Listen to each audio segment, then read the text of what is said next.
Yes, so yes, so yes, so yes, so yes, so yes. What's up, ladies and gentlemen? It's your boy JFK. We're back in the building. Oh, hey, hope you're good. So we're trying this thing coming on YouTube. Hopefully, it's gonna work out. Like I said, it's YouTube is different, but I'm trying to make it work. I'm trying to make it work. How's everybody doing? How are you? I like the way Jennifer said, "How is you? How's your family? How are your peoples? How's everybody in your household? So I want to just say, you know what? I want to thank you for being here, everybody. This is an interesting day, to say the least. And I want to just say, like you saw on my flyer, it's so interesting to see what's going on right now. Elections are crazy. Obviously, we have Captain Lysol is upset, and don't worry, he's going to deal with all these enemies. Captain Lysol is going to deal with all his enemies very soon. Don't worry. Captain Lysol is going to deal with all his enemies very soon. So you know what? It's crazy, and I've been thinking about this week and how we're on the verge of something great in this country. And I don't know about you, but it's tense. It's a very tense moment because there's a lot that could happen. Everybody's looking at it and saying, okay, what's going to happen? I don't know what to do, but I want to let you know something. At the end of the day, as a believer, I believe that God is going to be in charge, and whatever happens, we just take it and we move on. But the point is, we have to do our part. We have to play our part. We have to play our part. And so I'm hoping that everybody, just like I said, whatever it takes for those of us in this country right now, whatever it takes, we have to vote. We just have to vote. We can't afford to let this moment pass. And for many of us, it's like it's a scary moment, but at the same time, we have to do it. We have to do it. So once again, welcome. It's your boy JFK. I'm chilling. How far? Summertime is coming to an end. And it's a different year, so we're not even able to enjoy summer. The way we would have enjoyed it before.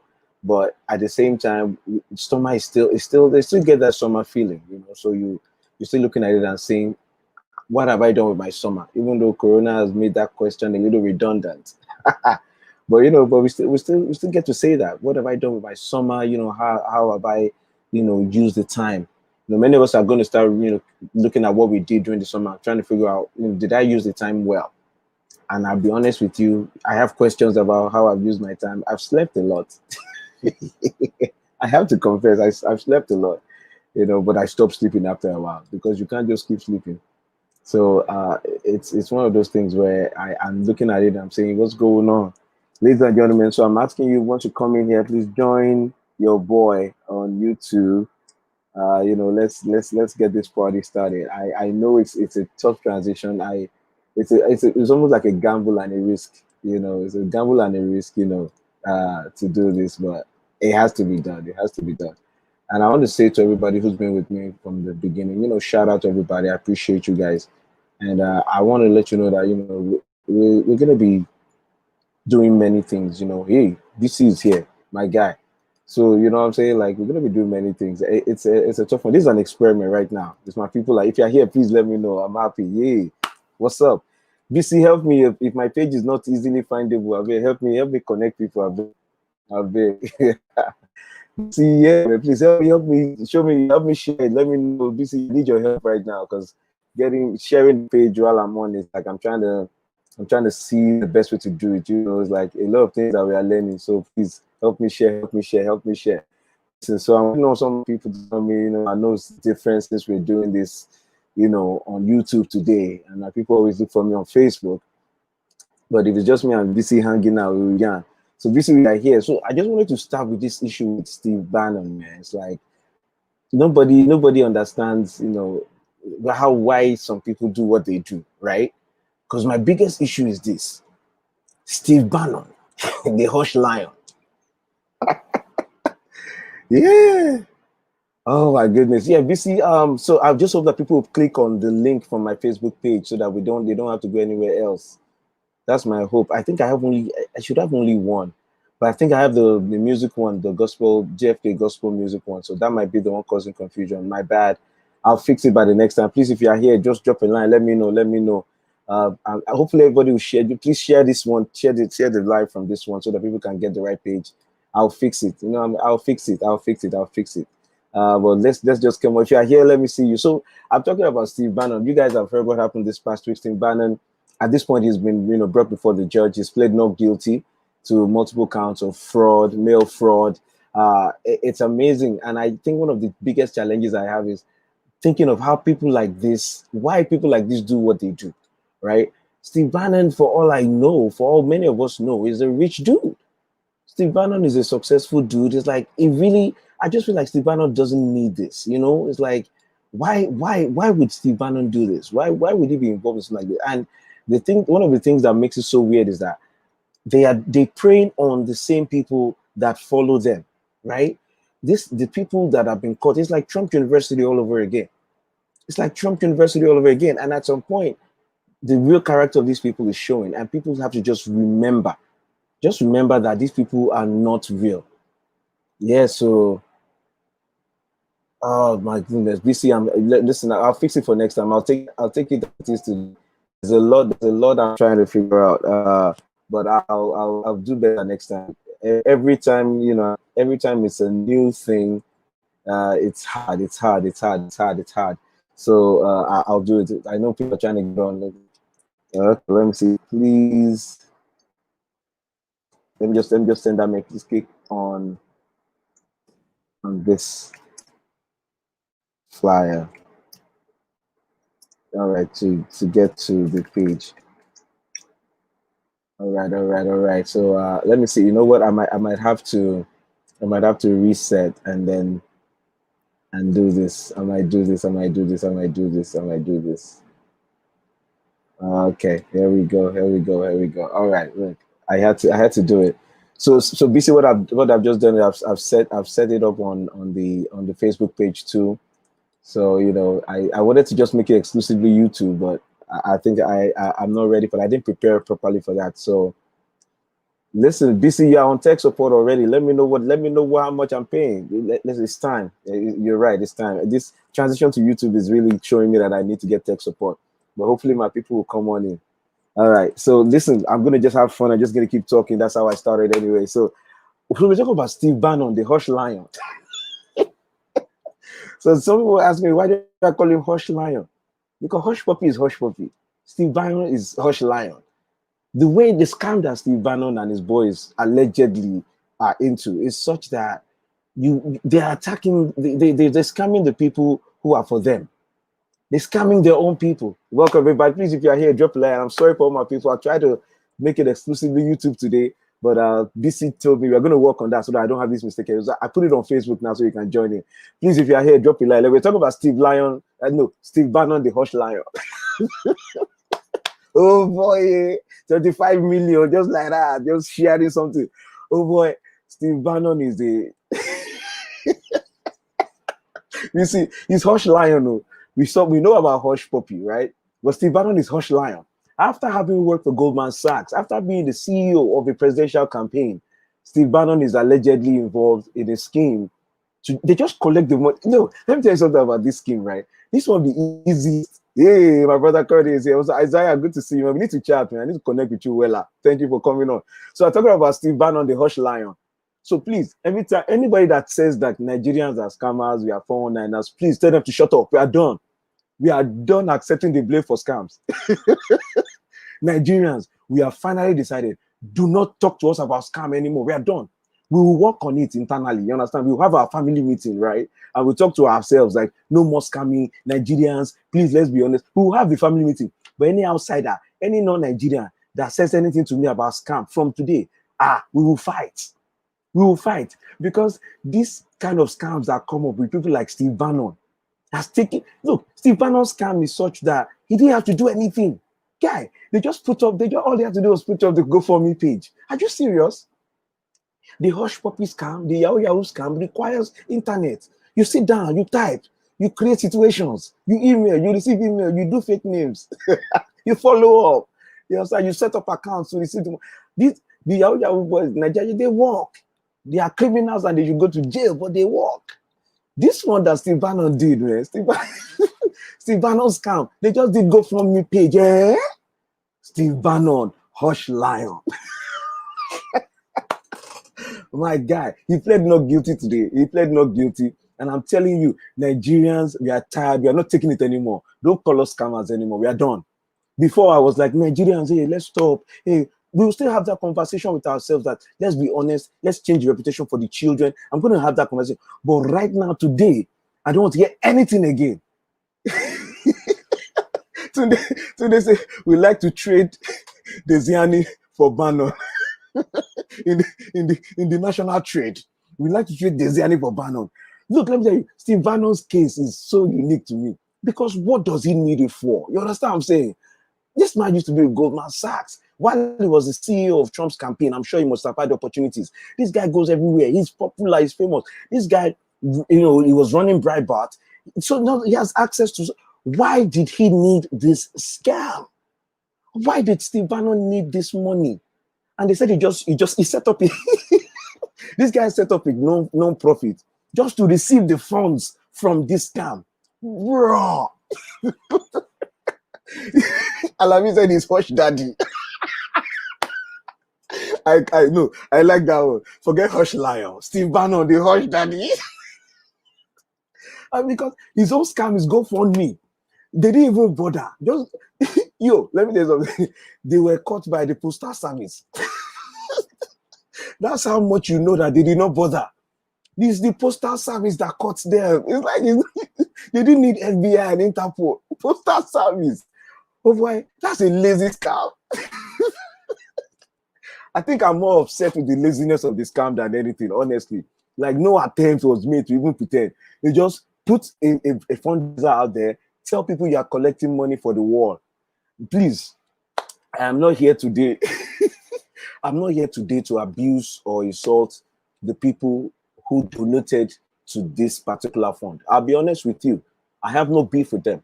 When you have a cause online that you believe in, you fund it. That's how many of us show support. So on a serious note, I have no aspersions or any issues against those who donated. People who believe in the war have a right to look for ways to help the effort. It is just that the unfortunate thing is always that you should believe people when they tell you who they are. People like Steve Bannon have a history and a track record of just being duplicitous. This is one of the reasons why he was perfect for the Trump campaign. You know what I'm saying? His agenda and everything he does, nothing has been clean about Steve Bannon for a long time. But that's why it's unfortunate. So let me so he pleads not guilty. This one will be yao na Gmail. You guys are on fire today. These guys are so they say it's Gmail, not Yahoo. It's a different world. Oh boy. So Steve Bannon is pleads not guilty. Now think about this. They picked him up on a massive yacht off the coast. He was chilling. This guy, his money was making money, guy. But why? Why would Steve Bannon need to be involved in this? You get some levels that you're supposed to be like bigger than some things, you know. And look, let me get something. In fairness to Donald Trump, I'm going to say something rare. In fairness to Donald Trump at some point had said a few months ago that he wasn't really completely sold on that fund, that to build the wall, we build the wall fund. He said something about it like, he would rather have the government handle it. So in fairness to the guy,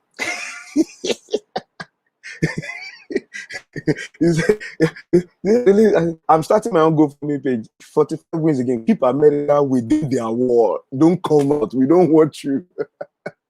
Guys, let me know what you think.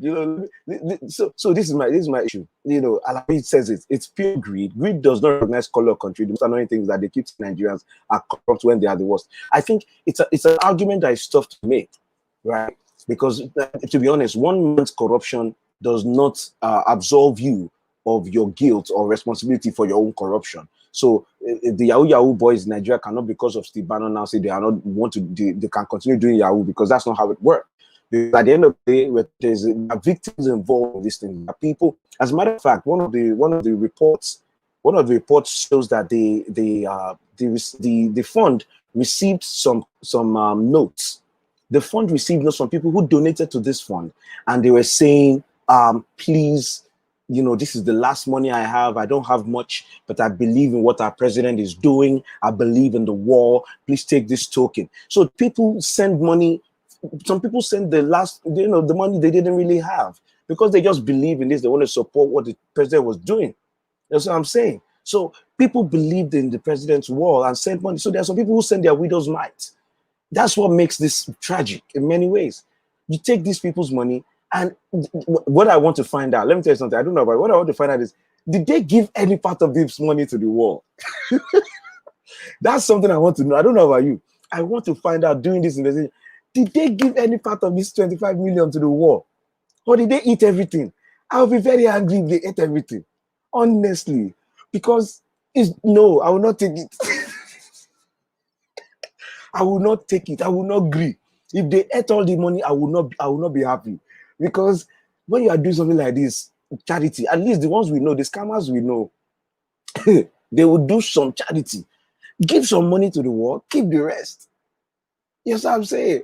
Ladies and gentlemen, please follow. Let me know. See my people following. Let me know if you are here. Drop me. Like, what do you think about the Hush Lion, Hush Daddy, Steve Bannon, collecting 25 million, him and his boys, having a good time? They found him on a yacht. Doing big things. Yeah, talk to me if you are here. Drop a line. Let me know you are here. I want to apologize for those of you who were not able to connect initially. I was trying to start off with the YouTube so I can just get more traffic to the YouTube and start getting subscriptions and start making this real. You know what I mean? Just so, but I'm gonna do better. BCOI is gonna help me coming on as my tech support. So yeah. So talk to me if you are here. Let me know what you feel about this. This arrest of Steve Bannon. And there's a second layer of this, obviously, which is the fact that we are seeing these people who are connected to the president of the United States in one way or the other. And I'll be careful to say this on this particular matter. I see no connection directly with Donald Trump on this scam. You understand what I'm saying? Like, I do not believe that Trump is involved. I don't believe. I believe he even, in fairness to him, he even said that he didn't really. He said he really liked the idea of private, people coming in because he's determined. Trump was determined to get his funding through the government, even though it was supposed to be Mexico before. He's changed his mind now. He wants it through the government. So Trump is completely, in my mind, unless something else comes up in trial or something, Trump is completely absolved, in my mind, from this particular scheme. But the fundamental question is, why is it that we have all these kinds of people in Trump's universe, right? You can always find some people connected to a president or to a leader who are shady, but there's something about connecting to Trump. I mean, look, me and my brother Labib, we've had a lot of challenges, a lot of arguments today.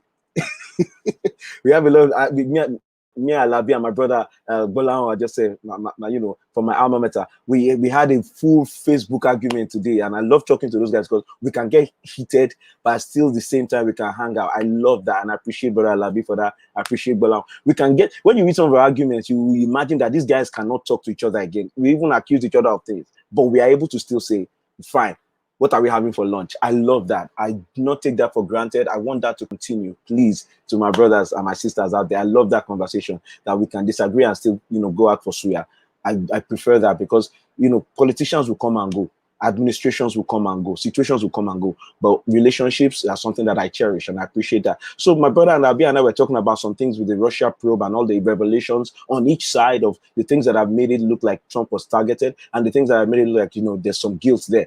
Now, the reason I bring that up is this: I try not to make it look as though one is just attacking Lysol for attacking sake.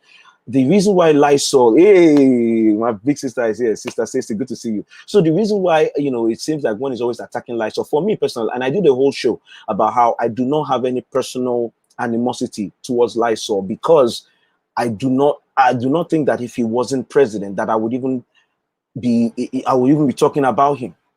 That's what I'm trying to make the distinction about. My situation with Trump is such that we've known Trump in New York for a long time. We've known him on The Apprentice. There was no animosity, at least from my part, for a TV celebrity. The only challenge comes from me when he's now put into the spotlight of the presidency. Like Michelle Obama says, the thing with the presidency is it will magnify whatever you are bringing to the table. If you are ignorant, the American presidency will let the world see your ignorance. If you are smart, the American presidency will show the world how smart you are. If you're arrogant, the American presidency is the best platform to display your arrogance. That's the thing about the presidency. And I would say that's the thing about leadership in general. Correct me if I'm wrong. Talk to me, my people. Start saying, yeah, we eat suya. So talk to me. The thing about being in a position of power is like, in my life, I've had opportunities to run things, to lead a few things. And I tell you something, it is scary, because when you are in a position where people are watching you closely, including those who want to take you down, and that's legitimate for Trump. So there are those who want to take him down. So it puts pressure on your performance. Now, the unfortunate thing is that it amplifies if you are the kind of person who is cerebral, who thinks before you do things. Like Barack Obama got in trouble. I say in trouble just rhetorically, because he's the kind of person that will think, that would take time. Even when he talks, he's made fun of. They made fun of some parts of Barack Obama's speech where he goes, "These things are." People make fun of that but it's a cerebral personality. It's the kind of thing that he wants to be careful what he says next. Switch to Trump. Trump tweets before he thinks about what he's tweeting. That's why many times when he tweets, his staff scramble around to defend what he's tweeted, because he never discussed it with anyone. So personality of Trump is being amplified by the presidency. So I'm trying to say it's not personal between someone like me and Donald Trump. If Donald Trump becomes president again, if he wins re-election, it will be about the policies, how America is. Like right now, it's about COVID.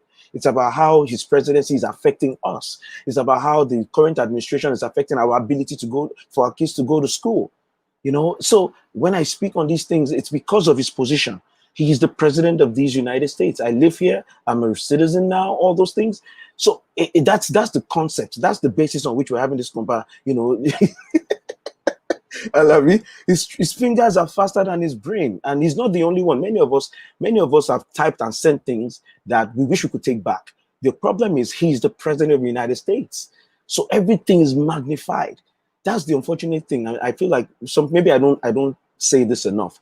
That I feel for Donald Trump in the sense that his position is precarious. He's in a very difficult job. The job of the American presidency, or any presidency, is difficult. I do not come at any of these things with any idea that I can do better, honestly.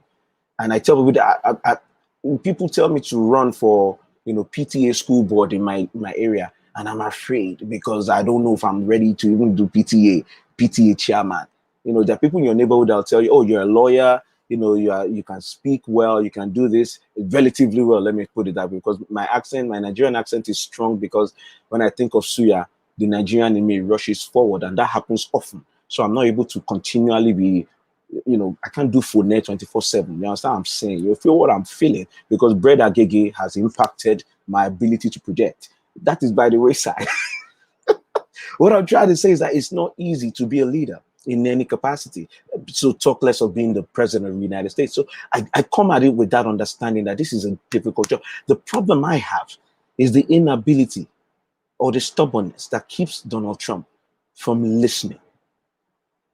It keeps him from listening. Many of my friends who support his policy or like him, they do more work. They do better work in articulating some of the things that he would like to say than he does. That's why I argue with them. Like one of my good friends, Monet, and I invited Monet. I said, "You are defending policies of Trump, but Trump cannot defend it like you are defending it, because he's not thinking as far as you are. You're thinking about this farther than he is." And that's where that's why everybody who defends Trump ends up looking like they don't know what they're doing, because the next day, Donald Trump will come and undercut your defense. The number of times Donald Trump has come up and said, "Oh, somebody said, when he said I inject bleach into the body." I have supporters of Trump all over going, what he meant was, how radiation works, chemotherapy. And I said, no, that's not what he's thinking about, because you guys understand that concept more than he does. That's my problem. Thank you. I mean, acknowledging your errors and apologies for it, but he never does that. Even when people defend him, he comes out to make them look stupid. He does some few good policies, but he's the worst marketer. The problem I have is and that's beside, and even the policies, I'll challenge you on that. Even the policies, they are not thought through. You see, that's my thing. It's impulsive. So when you call a policy good, you have to wait. to see the impact of the policy. That's how most policies work. That's the unfortunate thing about governance and continuity, right? There are some things that you put in place as a president or as a leader now that will not yield fruits, or might initially look good or initially look bad, but it will take a few years or some time before people start to realize, oh snap, that thing that dude did at that time is having good results. But sometimes you're not even there anymore. So that's why you can't. So when you're trying to like look at this policy and say, is this a good thing? You have to look at the entire thing. And I say the thing with Donald Trump that upsets me, among other things, is that he gets credit. Listen to this. He gets credit for identifying problems, which I feel like as president of the United States, it's not necessary. In other words, if I run for office right now, either in Nigeria or here, let me tell you this. It's a thought experiment. If I run for office right now in Nigeria, do you know how easy it is for me to get a list of problems that I can rattle out to people and tell them these are the things that are wrong with us and we need to fix? That's the easiest part of the job. Identifying there's corruption, there's embezzlement, bad roads, the educational system is destroyed, the rich are getting richer, the armed robbers are having a field. I can list them. You do not give me credit for listing obvious problems. That's what I think. That's why I get upset with some of us who want to give Trump credit for some things. The things you want to credit Trump for cannot be just merely stating the obvious, right? So for Trump to say that China is cheating the world or cheating us in technology, bruh, next, tell me something I do not know. The credit can only come when you propose and maybe when you execute your solution. I don't know if that makes sense to all of us. Your solution is where it's at. That's what separates you from everyone else on the street who knows that China is cheating us in intellectual property. That's not news. Every president knows it. Every CEO of a tech company knows it. Every user of an app, understands that some of these things are happening. It's in the news. The problem is when you now propose your solution, the question is, does it make sense? So if Donald Trump says China is cheating us, then Donald Trump says, I'm going to have a trade war with China. That was dumb. That was so dumb. And I said it at the time, and I was screaming it. And I said, I'm going to wait until when the farmers begin to realize that their support of Trump was misplaced. In the DNC convention this week, they had 2 or 3 clips. One of them was a farmer who literally discussed this is before COVID.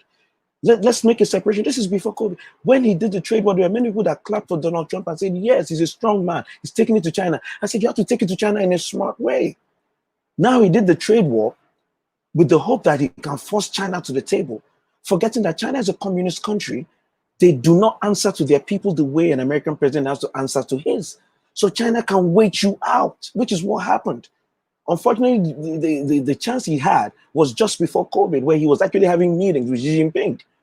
But COVID came in. This is why you don't put in policies without having a sense of what can happen down the line. You started the trade war.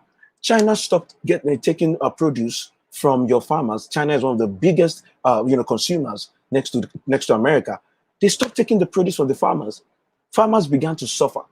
The farmers you said you're trying to help, they began to suffer because their produce was not being bought. They were losing produce. Then the regular seasonal challenges came and caught that particular tragedy on the ground. So the hurricanes came, the floods came. The farmers now have to deal with that. Now, didn't know that before the hurricane season, their products were rotting because China is still not buying anything from them. And you struck a paper deal with China that they will buy XYZ, but that deal was never consummated because China knows how to wait. China wants to find out if you're going to be president again for the next 4 years. They can afford to wait. You didn't think about that. Donald Trump did not think about that.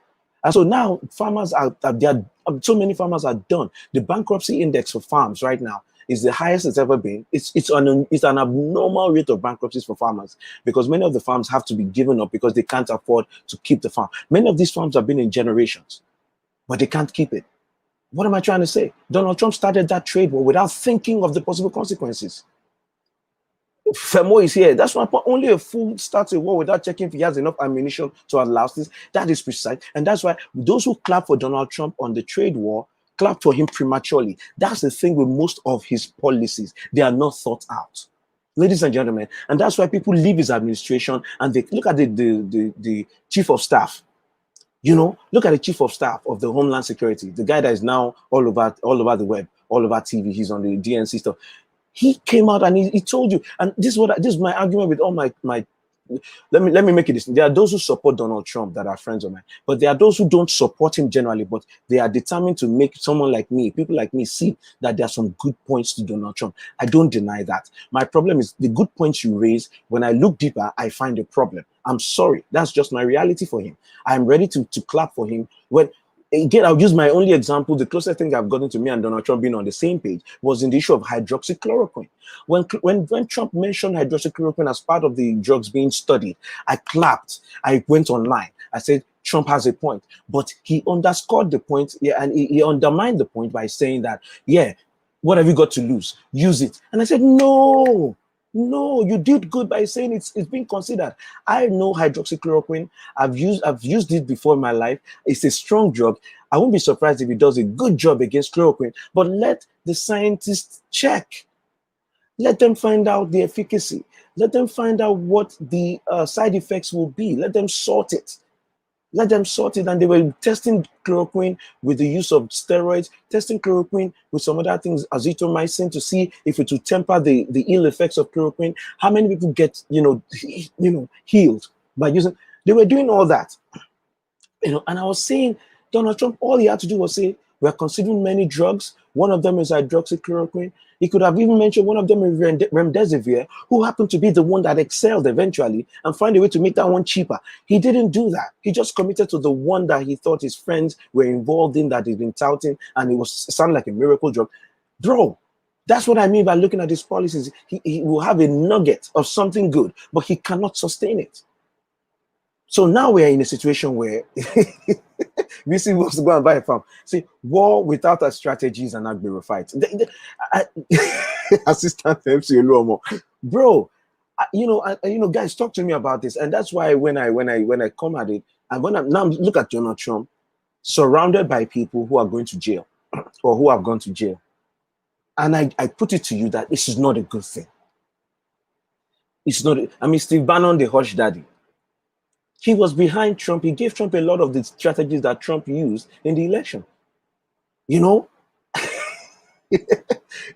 PCOI says, you don't know how I address chloroquine. You know I use chloroquine. There's a difference. You are right.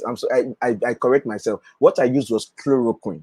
All right. What we are discussing is hydroxychloroquine. Related, but obviously it's a different version.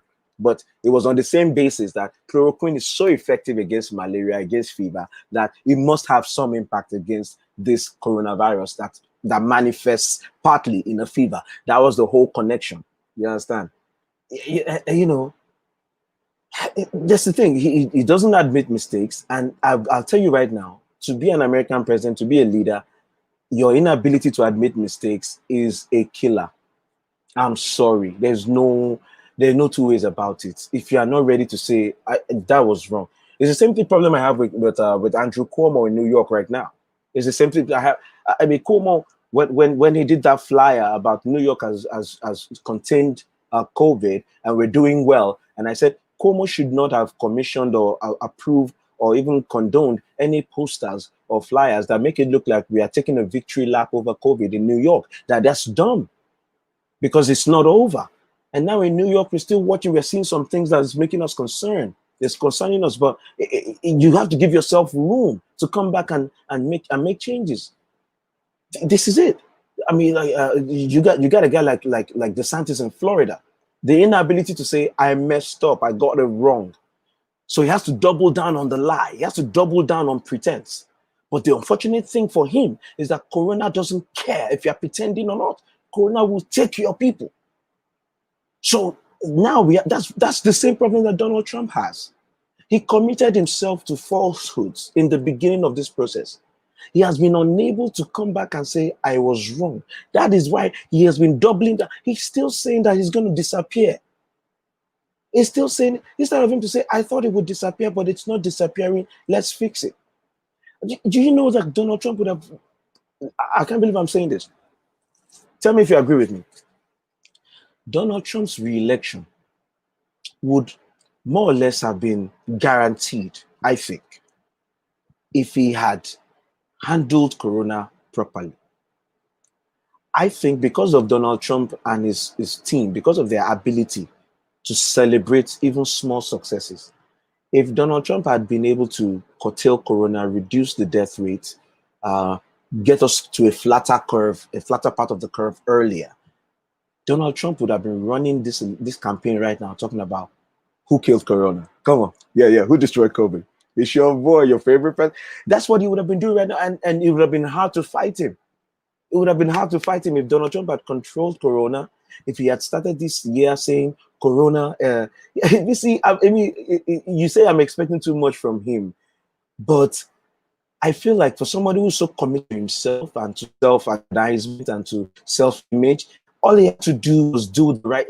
He didn't even have to look. There's a group of Americans. There's a number of Americans who have died from corona that I believe that there's nothing that could have been done because of how corona came in and ravaged us.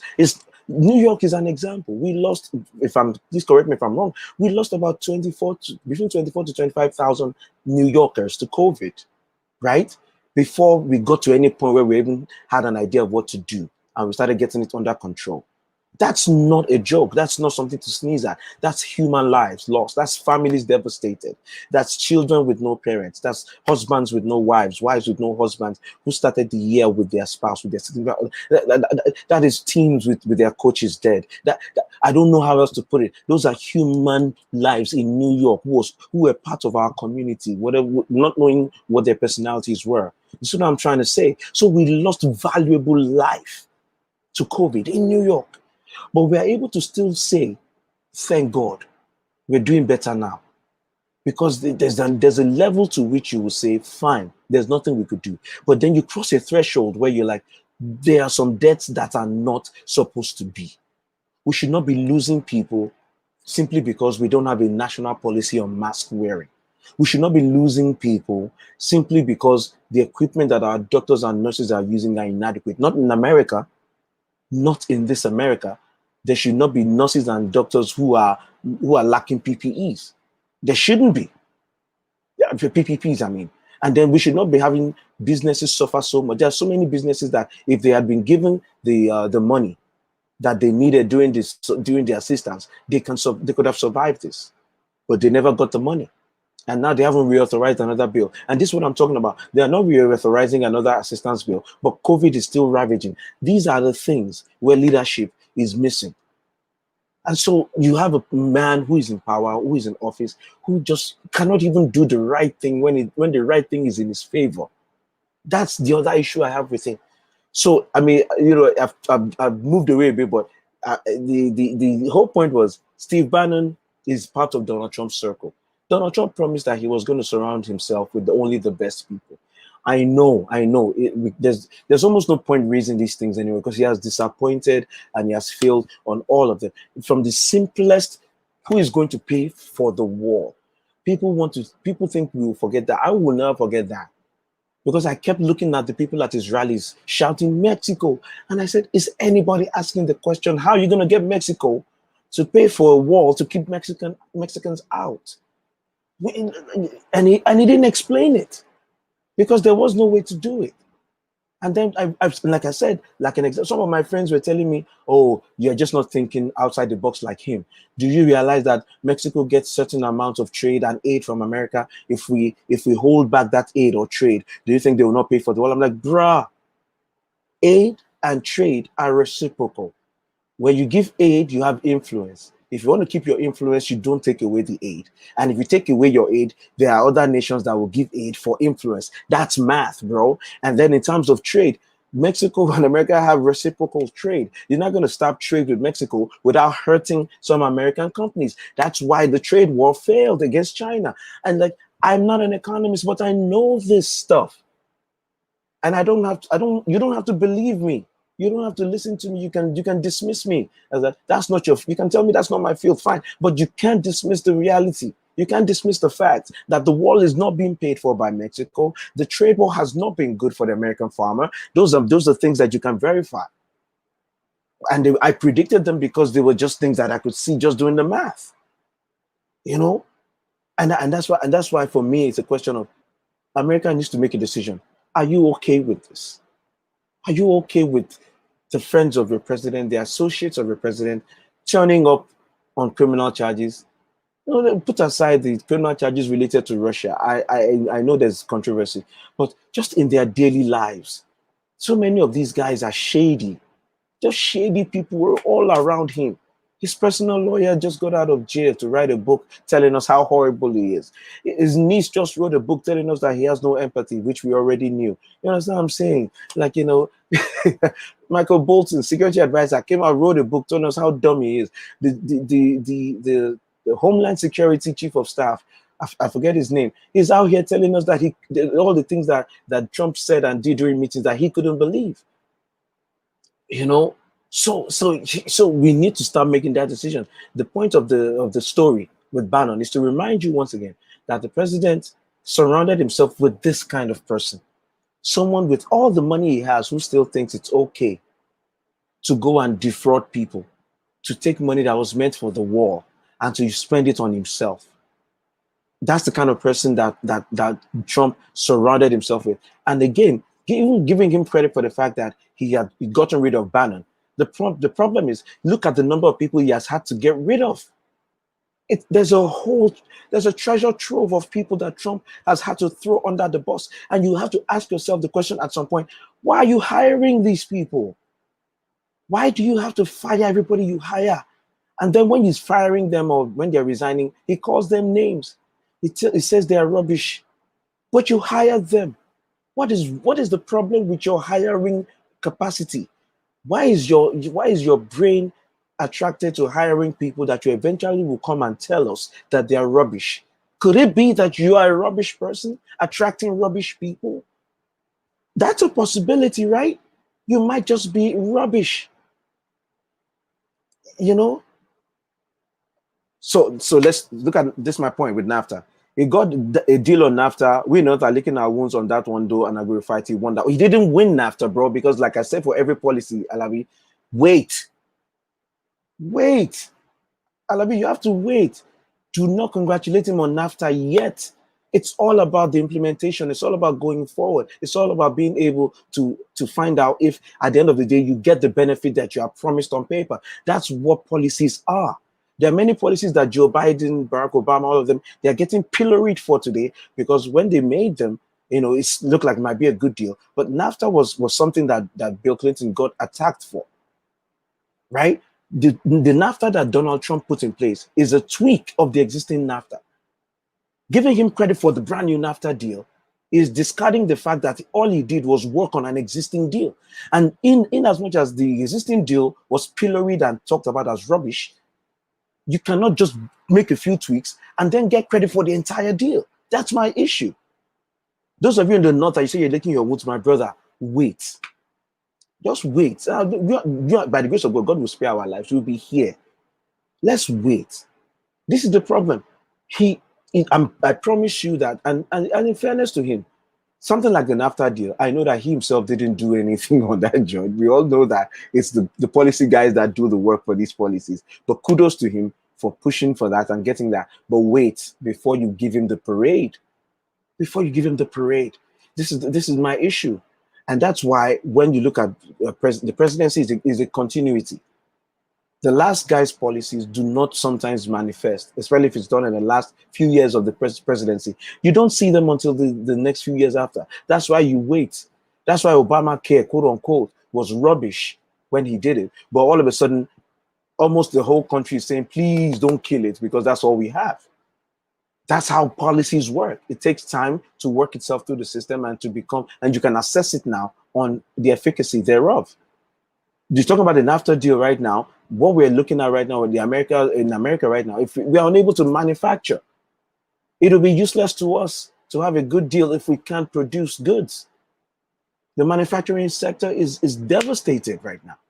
So it's counterproductive. So I'll give you this. For every part of the NAFTA deal that makes Canada feel like they're licking their wounds, trust me, I believe that Canada also knows on the back end that they're going to make some profits on this. Nobody's going to a deal just because they're just losing and just be open to it. It's a benefit, bro. But I'm saying even that benefit waits. No,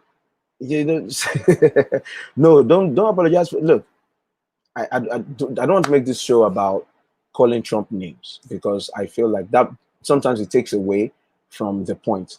But I do have a segment that I did about when you use the word idiot, when you use the word stupidity, when you say moron, when you say all those things, just in their own context. I have this thing where I say those are English words, right? Those are words that are in the dictionary. They have meanings, they have definitions, they have descriptions. So, in other words, when a definition or a description fits that word, using it is not necessarily insulting. Like they say in law, truth is a defense to libel, right? If I call you a thief and you say, how dare you call me a thief? If I can prove that you're a thief and you're convicted for theft, all of a sudden it's not libel because you are a thief. I just called you what you are. So calling people, let me to call someone an idiot is not the end of the inquiry. If you're going to be academic about it, to just say, why'd you call him an idiot? No, no, no. It's a question of, did he behave like an idiot? Did he do something idiotic? You know, so that's a different conversation, because I love even the Bible. What I love about the Bible is like, thou fool. There are parts of the Bible where you say, oh, foolish man. The point is, there's a time when that phrase applies, and Jesus tells us to not to use it in a way to disparage people. In other words, if you call your brother a fool, you have killed him. So you have to calm down with the usage, but you have to know internally when it applies. You know, that's my little that's my little something. But so now we go back to this point. We have Steve Bannon here, Hush Lion. We don't know what the outcome of the case will be.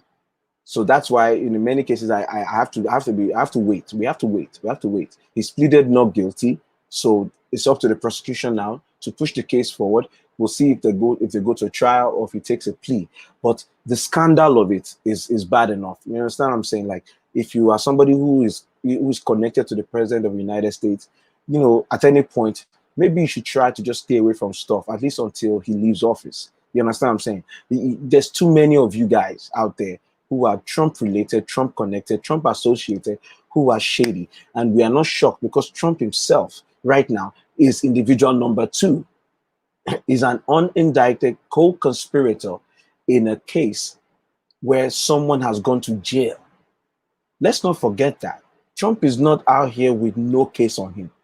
There's a case that has found a co-defendant in jail, but the other co-defendant, which is the president, has not been brought up yet because he's protected by the presidency.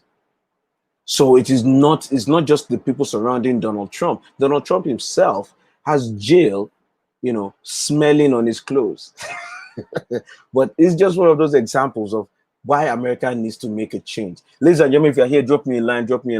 I want to quickly switch. You know what I'm saying? Like, I want to switch because one of the other things that I've come up with, the Postmaster General, I want to say personally that I'm impressed. I'm impressed. I'm impressed with Americans and how people stepped up on the post office issue. People stepped up, and I have to give it up, because I know the last show I did, I was screaming and yelling, "America, wake up! Don't let them do this to you," and all that. People stepped up. People stepped up, and I'm glad, because what we were experiencing was people who were some people were telling me that, you know, they didn't do anything to the post office, and I said that makes me really upset, because we could see it. We could see it. It's not. This wasn't made up.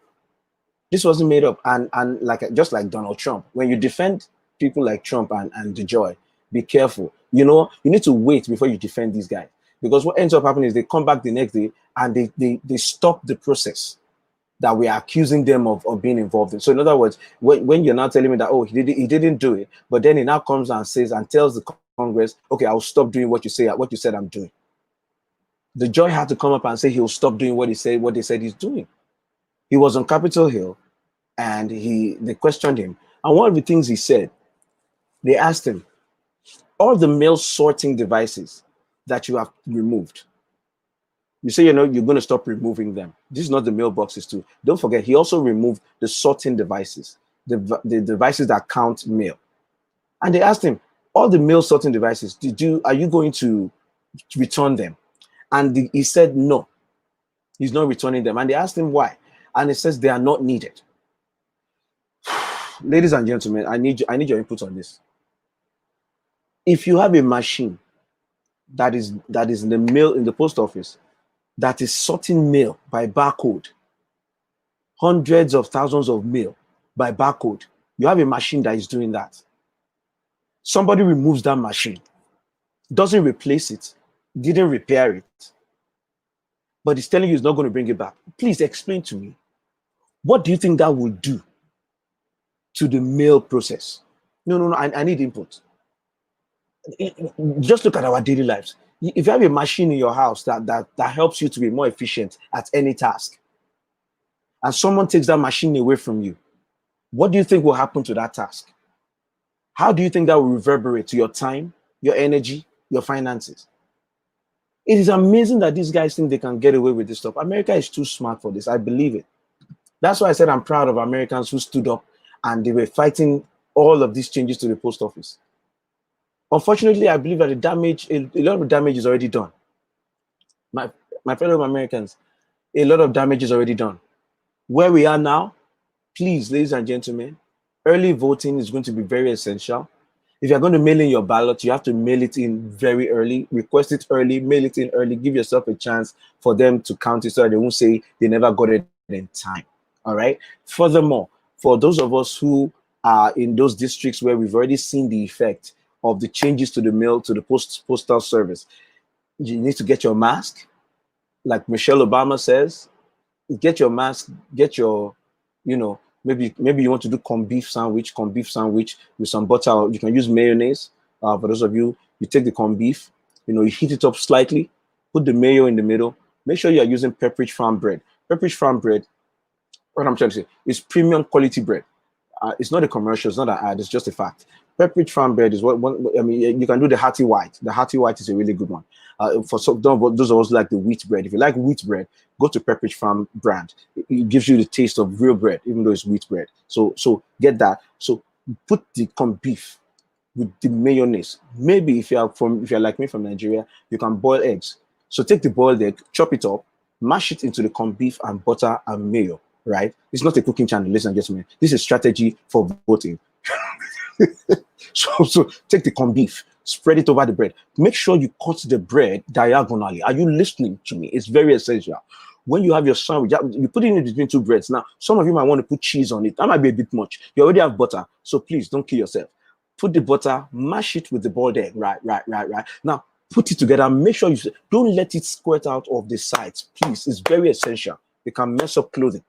And just spread enough so that you can have a solid sandwich. Right. So then you go, cut it in the middle. Right, ladies and gentlemen. I know you're picturing what I'm picturing. Now, put that. Maybe let's say 2 double slices in a bag. Get yourself a cooler, a small canister. Put ice in there. Get your drinks, whatever you drink, put it in that joint. And then there are these chairs that they have that you can take with you. If your polling booth line is long enough that you can sit, then take the chair and sit. You have your devices, load a few movies on Netflix, whatever you have to do, then sit down, get ready to vote. Don't forget your 2 masks. CDC suggests that if you're going to do a cloth mask, make it 2 masks. I would rather go with the hospital surgical mask rather than two because there's too much heat. It may be difficult to breathe. So I use the regular mask. I hope you are listening to me. You take this mask and we go to vote. Guy, we must vote. We must disappoint them. It is their hope that you'll be discouraged from voting. It is their hope that you will mail in your vote and they will not find it. And Donald Trump will come 2 days after and say, election cancelled, nobody can find any of the mail-in ballots. We need to go vote. We need to vote. The numbers have to be completely overwhelming. So, ladies and gentlemen, that's my point, because this Postmaster General has already done his work. Let me tell you something. Kudos to Congress for calling him out. Kudos to Americans for speaking up. Kudos to the postmen and the postwomen, the mailmen and mailwomen who went on YouTube and told all of us what was going on. Well, if you go on YouTube right now, you see the videos. There are some things, I do not believe this is debatable. This is not debatable. People are saying, Alabi, you're not going to get me on this thing about USPCS problem starting in 2002. Before this man became Postmaster General in June, bro, come on. We can measure it. Whatever issues the post office has, you cannot convince me. Think about this. Sorting is a major part of postal delivery. Come on, I'm not giving you this. I'm not giving you this. You cannot tell me that removing a sorting machine from a postal office is anything but bad. Engage me on that. Let's not talk about all the other things you are raising, because the point is that the postal service you are talking about, the Republicans have been fighting for years to destroy the postal service in order to boost the private delivery services that many of them are invested in, including this man, the Joy. You want to get into some real scandals? The Joy, Louis the Joy, is invested in alternative mail delivery services and businesses. He's now the Postmaster General, destroying the post office. And you don't think there's a connection between that and him making sure that his own, the one he's invested in, will begin to pick up? There are people who want UPS, DHL. There are people, look, I'm telling you, there are people who want all these other services too. The post office has been under attack for ages. So if you're talking about 2002, let me take you back to 1995. Let me take you back to when Congress when Congress told the post office that even though other agencies were preparing pensions for their employees for 5-year windows, post office had to provide money to show that they can fund pensions for 10 years. No agency has to do that. That was done by Republican Congress, and knew that it would cripple the post office funding. We know this. Post office has a history of being attacked on its funding. Even with all of that, my brother, what I'm saying, the post office has been doing well. This is it. I'm an immigrant to this country, and I will tell you the post office has been doing well. We've been here 20-something years. We've been mailing checks and receiving checks. Oh, Dayo is here. God bless you, my sister. Oh, my Dayo is here. His company is a contractor for USPS. This man, look, let me tell you something about this. When a person is invested in delivery systems, and you make them in charge of an agency, don't forget, the post office is not supposed to make money. Let's start with that. Alabi, you are right. It didn't start today, but this is my problem with you, or what you are saying. Any attempt to use the problems of post office to more or less mitigate or excuse what we are witnessing between June and now will not work. The Americans that are on the streets carrying placards and saying, "Save our post office," they know that post office has been struggling, but there's something different about this. And the fact that the president himself changed the Postmaster General in June. Bro, these are not coincidences. These are not coincidences. And that's my point. I know what you're saying, but when I did that show and I was shouting about, hey, this man has put his friend in charge of the post office, everybody wake up. I know what I was saying. I've been following the post office challenges for years. Post office has been under attack. There have been people boosting DHL, boosting FedEx. They've been boosting those guys, giving them preferable treatment. Donald Trump has not hidden how much he hates the postal service. He hasn't hidden it. When he was attacking them for not raising rates on Amazon, he said it. He said the postal service is a joke. He hates it. So this is not new. But what I'm telling you is that when he now puts a guy in charge of the post office, and that guy comes in June, and by July, overtime is cut, mailboxes are disappearing from our streets, sorting machines are removed. Bro, we don't need any more information to know that there's an attack going on. And now that they called him to Congress, what did he say? He's going to halt the practices. If there were no practices to halt, he would not say he will halt the practices. So let's not be deceived right now. Let's not be deceived. This is an attempt. Donald Trump was saying it and priming the pump. When you see, Donald Trump is like that man who he doesn't have prophetic. He's not a prophet, but he wants to be taken as a prophet. So he will prophesy something, but in the meantime, he will do the work underneath to make his own prophecy come true, so that he can come back and say, "Did I not tell you?" That's what he did with the post office. Mail-in ballot is going to be a disaster. It's going to be a disaster. He changes the Postmaster General. Postmaster General starts to interfere. All of a sudden, letters go out to states telling them, "Oh, the post office is saying we may not be able to handle all mail-in ballots this year." Bruh, come on now. If you watch this thing in a movie, you turn it off because it's too obvious. No. It's like, bro, it's not. They didn't hide it. This is the thing about Trump. Trump is hard to collude with. Let me come to an argument that I had with Brother Alabi and Oh, Dayo, this is, my sister, you have hit the point I was going to make. Why restructure the post office a few months away to the election? I'm waiting. Bro, are you kidding me? You would disrupt the postal service just at the time that the postal service is coming into the most demanding period, where everything has to be this is the same reason why Comey was pilloried for intervening before the election with Hillary's story. It's the same thing. There are some things that you have to, institutions, don't mess with them, because you cannot overhaul them without destroying parts of them. So if you're going to overhaul them, you prepare for the overhauling. You don't overhaul during. That's even being generous to DeJoy and Trump, that they just want to make it better. Fine. Can you wait? That you got the right, that's the right question. I know, Alabi, I know you are not excusing, but I know that I know you're giving me the points that have been raised. I've seen it online too. And I've seen that YouTube video of trying to explain it. But like I said, the reason why I don't give credence to some of these things is that the people you're trying to defend have come out to more or less admit what they are doing. That's why sometimes I don't bother discussing. Alabi, I know you're just relaying. I saw you relay the video to me and I saw that. So that's why I know where you're coming from. But I'm addressing it as you have relayed it to those who might be on that boat. The reason why I don't like talking about, some of these theories that come up is that the people you're trying to defend preempt and undermine your theory.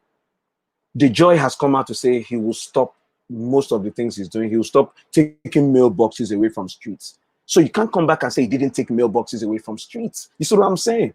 They're admitting it. They're admitting it. And in his hearing, he told them, he said, when they asked him, why did you remove sorting machines? And they asked him, are you going to return the sorting machines? Go and listen to this hearing. It was on C-SPAN. I caught some of it. The congressman asked him, I think it was a senator, he asked him, congressman, why did you remove the sorting machines you removed? Are you going to return them? Do you know, and he was very obviously, I don't blame him for being rude. All right. When you are summoned by what you consider an adversarial body, you're not under any obligation to be nice to them. So this is me just being objective. DeJoy was very rude to the guys that questioned him, and I'm not surprised with that. I don't see that as too much of a an anomaly. He's not happy to be there, and he let them know, even though it was on screen. But that doesn't change the fact that when he was asked that the mailboxes that you took away, the sorting machines that you took away, the congressman asked him, are you going to, now that you say you're going to stop doing those things, they asked him, are you going to return the mailboxes, the sorting machines? And he said that they are not needed. They are not needed. And so now there have been, right after that, there was an interview with one of the union reps for the postal workers. And she was asked that question that, look, the Postmaster General says that the sorting machines that he removed from the post offices were not needed. The first thing he said was, does anybody believe that that's possible? Does anybody believe that, bro, in our daily lives? Come on now. Come on. If you have a machine that sorts mail for you, even in your house, if you have a machine that tells you these are bills, these are invitations, or this is from the United States government, if you have do you not think that in itself, just hearing that makes your life more efficient?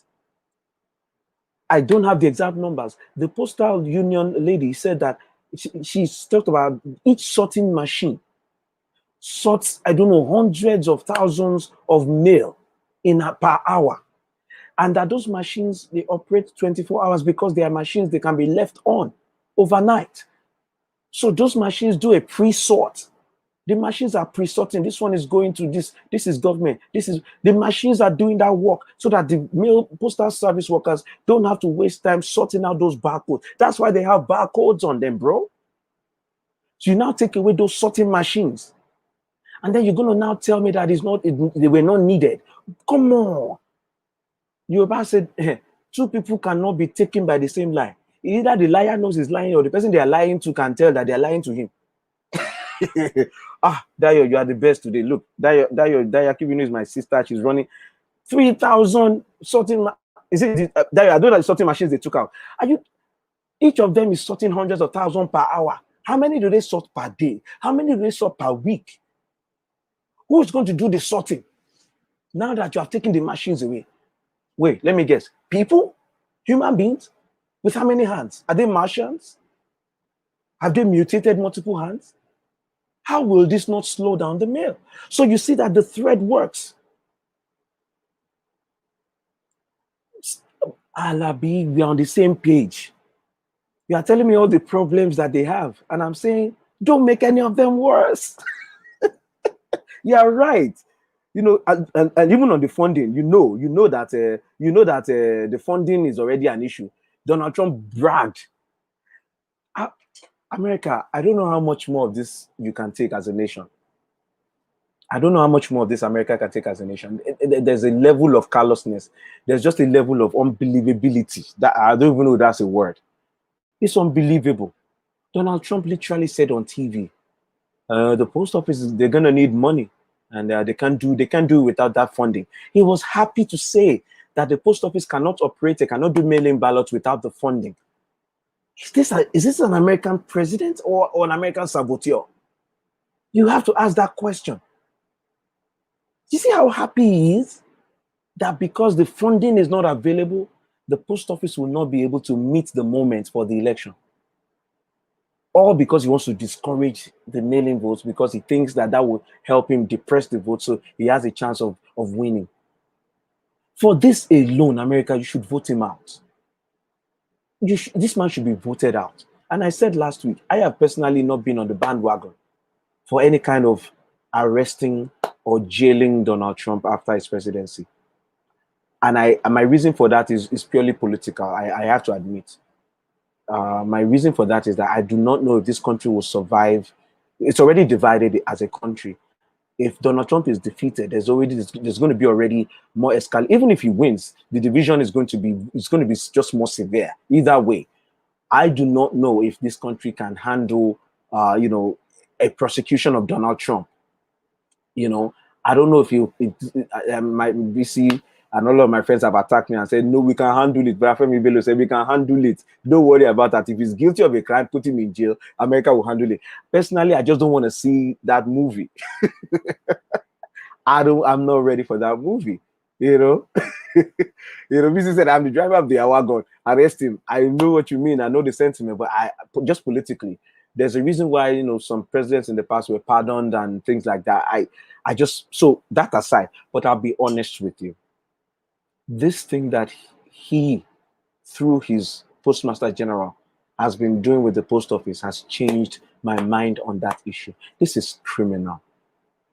This is criminal. You do not look at something like American Postal Service and just begin to destroy it from within. It's at the very root. Now, Donald Trump has already done things that show that he's ready to uproot every part of the American experiment. No, Alabi, there's no solution. The solution, so, thank you very much. The solution is what we have achieved. And what we will not have achieved this if we didn't shout out. Don't get it twisted. The joy has a longer list of things he wanted to do before election that would have made it more difficult to vote. The reason he stopped is because of the outcry and because Congress rushed back and called him in. So it is not for nothing that we shouted. It halted the damage. But you are right to say the damage has been done in many ways. It could have been worse. The way it is right now, in some counties, in some states, in some cities, it can still be salvaged. You understand what I'm saying? There are still some places where they will be able to do their mail-in votes, and they still have some sorting machines they haven't taken. They have some ballot boxes that they haven't taken, and they are able to resolve some of the issues. He himself has promised now that he will prioritize the election mail and the ballot mail because of what everyone is saying about him. He says he's offended that people will question, his commitments like, O'Shea Bros, thank you. Just stop. So he said he's offended. So therefore, he's now going to double his efforts to make sure that election mail is given priority. All of that would not have happened. And we don't know if he's going to follow through, but we would not even have gotten that commitment if we didn't have this fight. So you are right. And that's why if you notice what I said at the beginning, those of you who can still vote by mail, and if there's no problems in your area, vote by mail, vote early. Do all you need to double check your registration. Make sure you are registered to vote. Vote early. Make sure that there's enough time given for your votes to be received and counted. Those of you who are in jurisdictions where you can go to I believe the electoral board, the Secretary of State. Some of those offices have ballot boxes where you can go and put your ballot right there, your mail-in ballot. You don't have to mail it through the mail. Do that. Do that. Then those of us who are not even trying to take chances with all of that, maybe they've seen one or two signs, double mask your face, get your drink, get your corned beef sandwich with mayonnaise and boiled egg to press the boiled egg inside. Make sure it's mixed. You don't want to see chunks of boiled egg. You want the whole thing to mix into a paste. That's what I'm trying to say. Cut the sandwich diagonally, please. Very essential. Do not eat the sandwich as a square. Cut it diagonally. It allows for ergonomic consumption. In other words, when you have a rectangle, when you have a triangle sandwich, you can attack the sandwich from 3 possible points on that triangle. So that gives you easy access to bite as much as you want at each opportunity. If you see the science related to the sandwich diagonal cutting. Now, so I'm saying do what you need to do to vote. That's what I'm saying. But this is criminal. What they did is criminal. What they attempted to do is criminal. What they have already done is criminal. They should not get away. Donald Trump should be punished for this attempt to undermine American elections. Punish him. Vote him out. Punish him for it. So let me go to BC. BC said, what's to make other presidents not come and do worse? This is on the issue of whether or not Trump should be dealt with or arrested afterwards. He said, what's to make other presidents not come and do worse, knowing they can be prosecuted as is certainly needed. You can be prosecuted for that. I'm just saying, part of the deal with Nixon was him stepping down. Trump can't even agree to be wrong on anything. He either doesn't know the person, what's going on, let alone admit he's wrong in any way. Very solid point. I can't argue with you. BC, I told you one of the challenges I have on that issue is I can't argue with anyone who says that if Donald Trump is arrested, if he's found guilty or convicted or pleads guilty to a crime, he deserves to go to jail like anybody else. If he's not guilty of any crime, if there's nothing to arrest him for, he should be left alone. So I can't disagree with you on that at all. But what I'm saying is this thing that they have done with the Postal Service deserves punishment. They must be punished for it. This is not acceptable. So now I'm finishing up with this. I don't know, many of you saw the DSC convention. What do you guys think about the convention? I know that they had a few glitches at the beginning of the convention, but they were able to sort it out at the end. So, and I like one of the things I posted, on my flyer. I said, Donald Trump, President Lysol is upset with the Obamas. I'll tell you one thing. It's hard to be impressed when you already expect something, right? So Michelle Obama, Barack Obama, they've proven, for as long as we have known them, their ability to speak, their ability to move us, both, the husband and wife, their ability to get us to listen to them. I mean, I say us, there's a large chunk of the American public. One of the interesting things that I really, how do I put it? One of the very interesting things was to see the reaction on a station like Fox News, to Michelle's speech, and even to Barack Obama's speech. Now, the reaction was more a question of there was nothing to attack per se. The only thing that was kind of brought to the surface that, should a former president be so direct in attacking a sitting president? And that's a question I've answered before. The only reason why Barack Obama had to be like that is because of the fact that Donald Trump is like no other sitting president. Look, those of you who voted for him, you cannot be mad when we say that. You can't be mad when we say Donald Trump is like no other president. You can say Michelle for 2024. I can't argue with you, except I don't think the lady wants it. I don't think Michelle wants that smoke because Michelle is enjoying her best life. Michelle Obama is enjoying her best life. She's popular, she's beloved. You understand what I'm saying? Her husband has already been president. He's back at home. We have the kids. Kids are growing up. Herself and Barack Obama can travel now. She can live well, do seminars, write books. If I'm Michelle, sis, I'm not running for any office, so I'm just enjoying my best life. Although many of us want her to run, why? I mean, and look, I don't want to be categorized as somebody. You're just a Michelle fan. No. I gravitate towards a few things. I respect intellect, and I respect it more when it has an air or is surrounded with empathy. Okay, People who care for people, who care about people, get me, and I love them. Part of it is not because I'm such a good person. It's because I'm selfish. Let me explain this.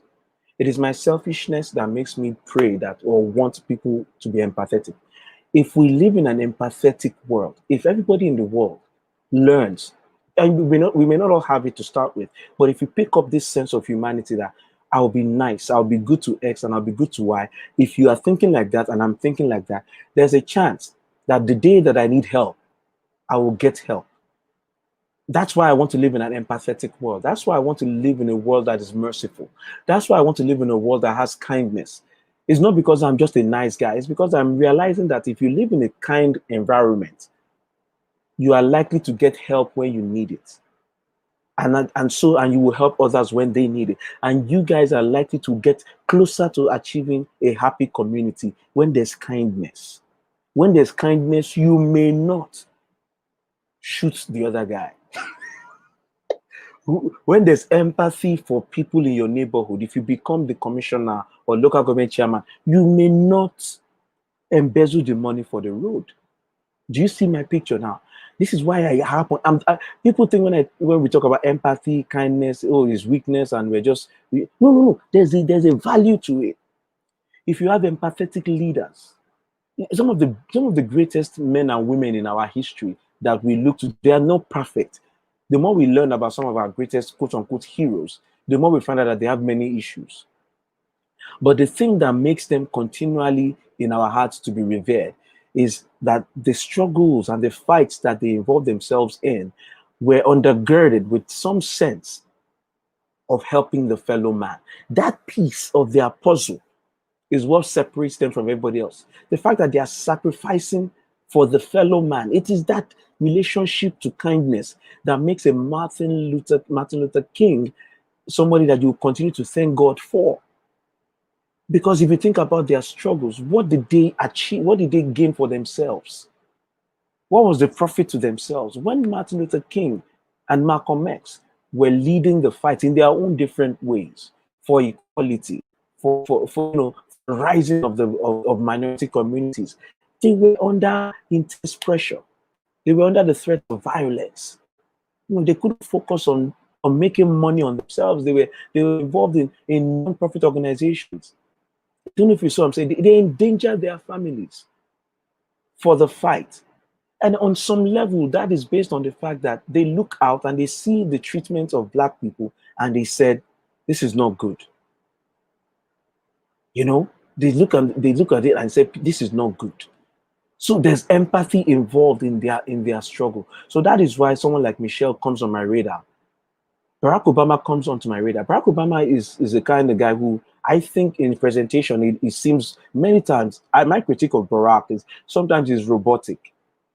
But it's not robotic in the sense of the fact that he's unable to feel. It's only robotic because he's practiced and he's polished. He can't help that. Harvard Law Review, bro. Like, you don't just come out of those places without learning and getting better at being an orator. So let's get that out of the way. But Michelle, on the other hand, is also top notch. She was his mentor. So forget about that. Academically, professionally, Michelle is head and shoulders above many. But she has this way of smiling through her speech and this thing like this. She got this Nigerian auntie kind of angle where you're like, I know what auntie's saying. Empathy is involved in that. And that's precisely why one of the biggest issues I have with Donald Trump, and like I was having that back and forth with my sister Stacy the last time we talked was on the show, and I said, for anybody who wants me to give Trump more credit, answer this question for me. Why has Donald Trump not found it necessary to have a session focused on the families of the deceased from COVID? And I mean, that's my point. Empathy is something that many don't have, but many of us learn it and we try to pick it up, even for the sake of our children. Why has Donald Trump not had one single press conference? I'm telling you some of the things that would have changed my mind on this man, as horrible as he has been. If Donald Trump were to come up today and have a big session, a press conference dedicated to the families of those who have died during COVID, addressing the families, addressing the children who lost father. If Donald Trump even pretends to read a teleprompter speech about them, I would come on air and I would say, Donald Trump did a wonderful thing and I'm grateful and I thank him for it. I would have to do that because I would have been moved to do that because I feel like that's a signal. You see, it is what it is. That's his response. America, vote him out. He's no good.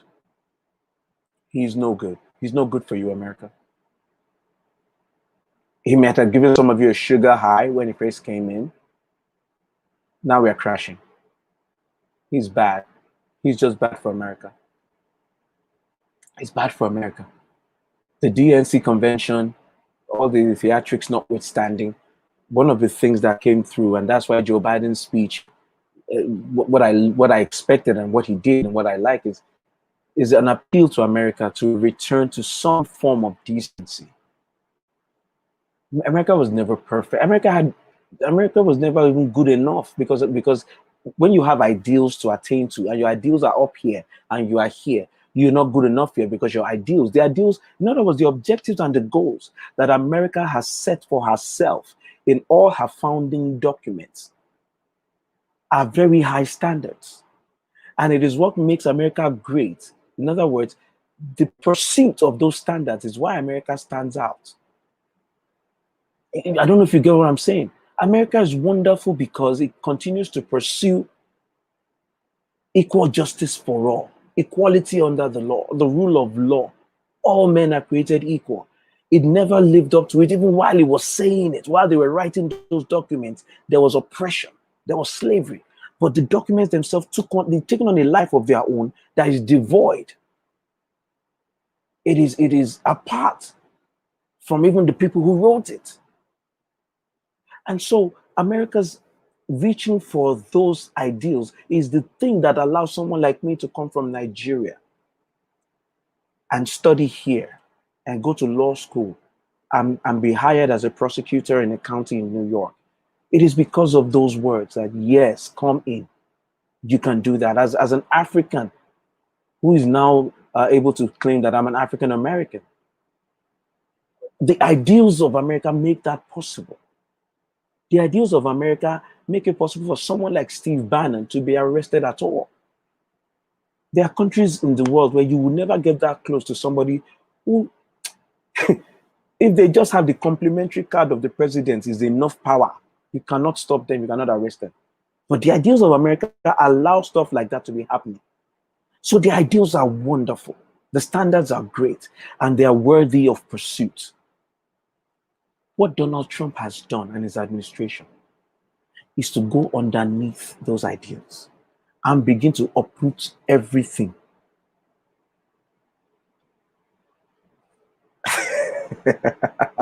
You said he did not do it for COVID. Bro, that was my point. COVID is the biggest thing that has happened to us. 170,000 people are dead. Like, you know, if this moment doesn't deserve a president to have a speech about the dead and the lost, what moment does? Even, and I said it before, one of the problems I have, even the times when Donald Trump was given the phone to speak to the family of George Floyd, all he had to do was say, sorry for your loss. I hear he was a good man. It's so unfortunate what happened. I'm working with my team to see what we can do to make sure that this doesn't happen again. And then to say, is there anything you would like me to know or tell the American people? That phrase, that paragraph, if Donald Trump had said that to George Floyd's brother on the phone, we would not have had George Floyd's brother come on TV, on YouTube, and say he was so disappointed with the call. Well, maybe you will not be able to get George Floyd's family to get on the DNC video and talk about how we need to change, because he messed up that condolence call, bro. That was a layup. That was that is on point. Let me get some of my points in here. You know, this is instead of him apologizing and speaking to the family, he said it is what it is. It is what it is. That tells you the extent of how much he thinks about them. That's it. That's as far as he has thought about the dead people. That's it. He doesn't want to acknowledge the numbers anyway. Except for when he wants to correct Michelle Obama. This guy, how this level of idiocy, of stupidity, of moronicness, this, like Alabi was saying, this thing where you type with your Twitter fingers and your brain is like, wait, what are we doing? That's what happened when he was responding to Michelle's stuff. Michelle said over 150,000 Americans are dead. Donald Trump's fingers tweeted, oh, she doesn't even know the number. Don't tell anybody it's 170,000 plus. Are you mad? Donald Trump's brain woke up, saw Donald Trump's fingers typing that on Twitter, and Donald Trump's brain said, yeah, dude, stop, close the computer.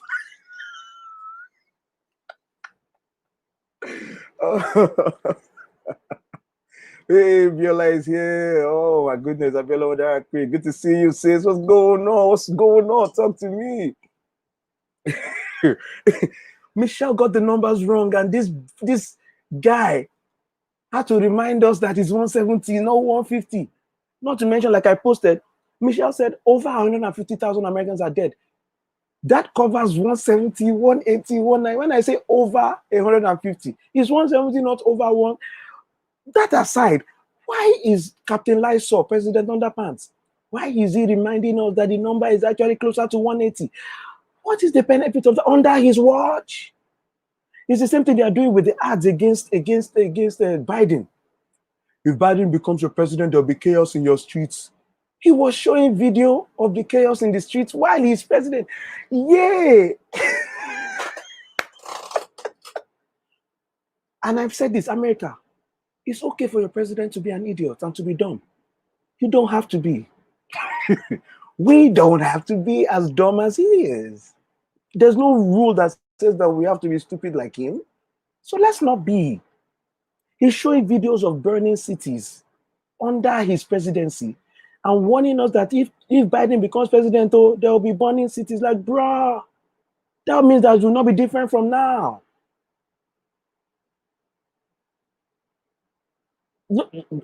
Listen, we don't have time, but Dayo is exactly right. Alabi, there is no escaping it. The enablement that has happened for this man. In fact, that's my issue with even my conservative friends who are not fully in support of Trump or who like to support him. Is that you have enabled him. One, you have given him a pass on things that you would never give anyone a pass on.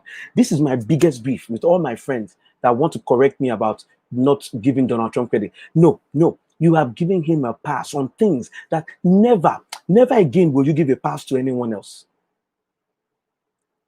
The violence, you are talking about the violence once happening. Are the violence once president?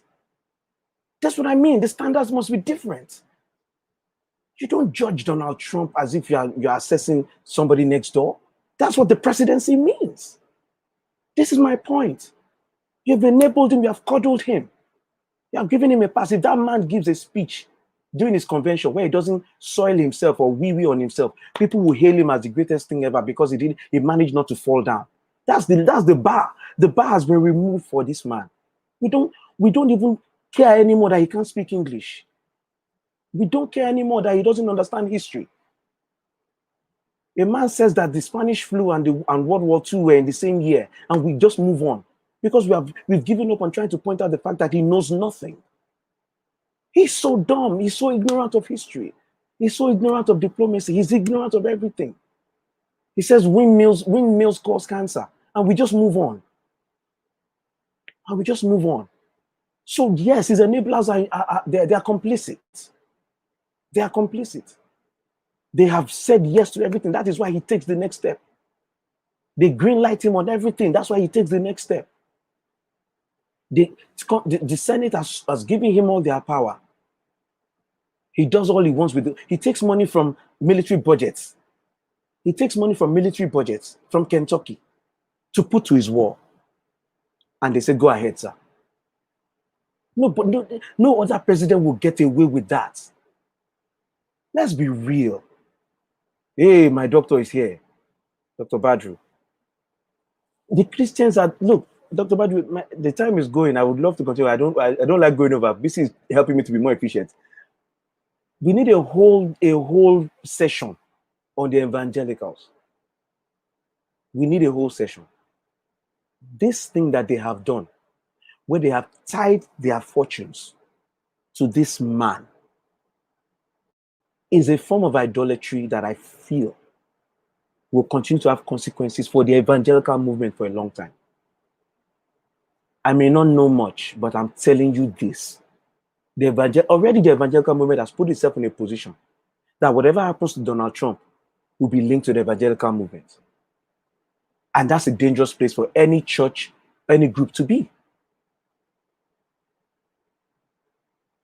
You know, this is the problem.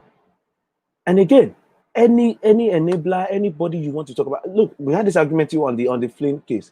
Anybody who is involved in criminal activity should be arrested. I said it on my show about the looters. Everybody who looted, everybody who was violent, I hope they catch you. I hope they put you in jail. I hope you can't make bail. I can say that. We can do that easy. The nature of my job makes it easy. I'm a former prosecutor. I'm now a criminal defense attorney. I know from both ends why crime is something that must be dealt with. So that's not the issue. The question is, what standards are we put in place for the highest office of the land? That's not, you can't deflect from that. It's a different discussion. It's the same problem I have with Nigerians when they talk about Buhari and even Jonathan. I said about Jonathan during Boko Haram saga, I am not opposed to Jonathan because he couldn't solve Boko Haram.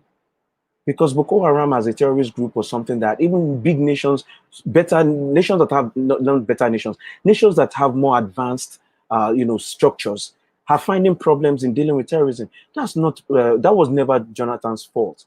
What was his fault was his response to it, his seriousness about apprehending them, and his failure to do so. And I said, the problem is not that as president you have failed to stop the terrorism. The problem is that if you are failing to stop the terrorism and you have no solutions, you need to leave the office and let someone else try. I don't think that's too much of an aggressive position to take. Let someone else try. Thank you for trying. That was my position with Jonathan. You cannot sit in a presidential villa. You cannot drive presidential motorcade. You cannot be answering to your excellency. And then when you have an excellency problem, a national presidential Aso Rock Villa problem, you now remind all of us that you are just a man. No, sir. That's my point. That's what's going on with Donald Trump. We have excused everything, especially his supporters and his enablers in Congress. Mitch McConnell denied Barack Obama the chance to pick a Supreme Court justice because he said it's an election year. Now, Donald Trump is doing everything he likes with everyone in every department. Mitch McConnell is only having quiet responses.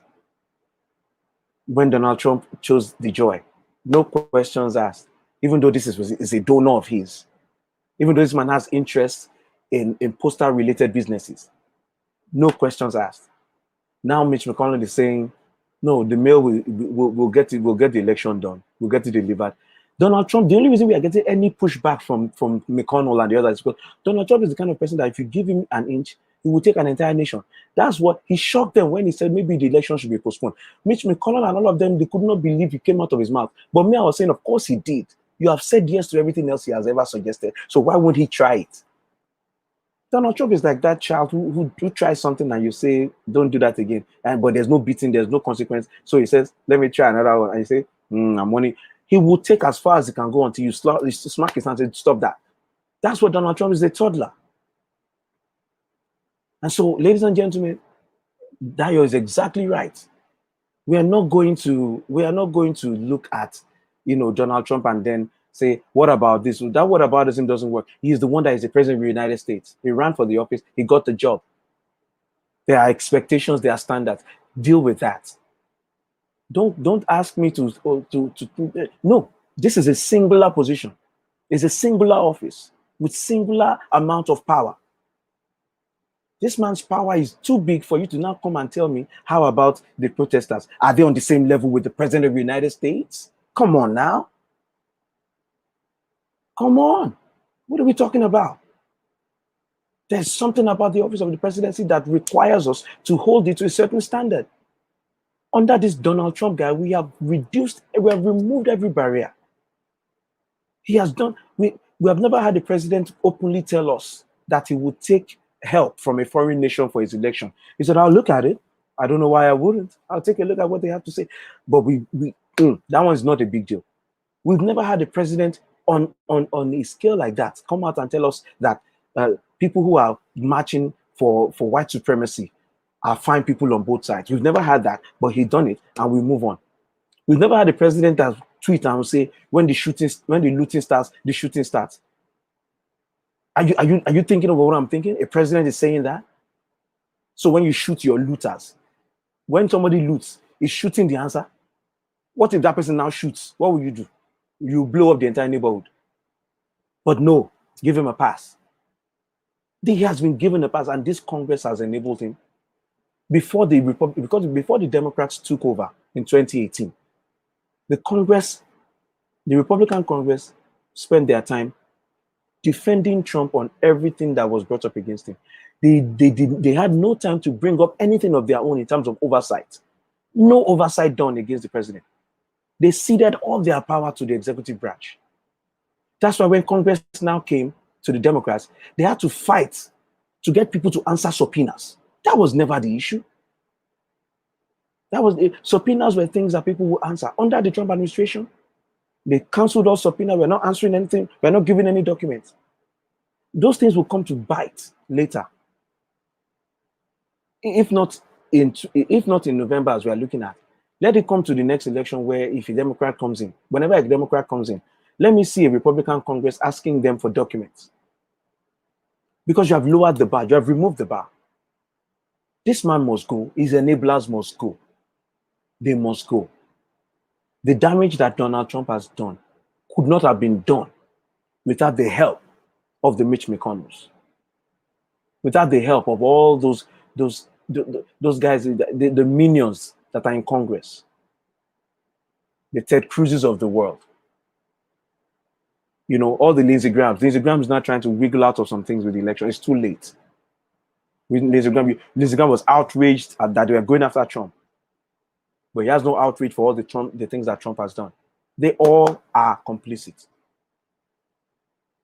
Getting rid of the Republican Senate is a tough job. I didn't think it was possible that this election, even if Biden wins, I've never really seen the mathematics that would change Senate.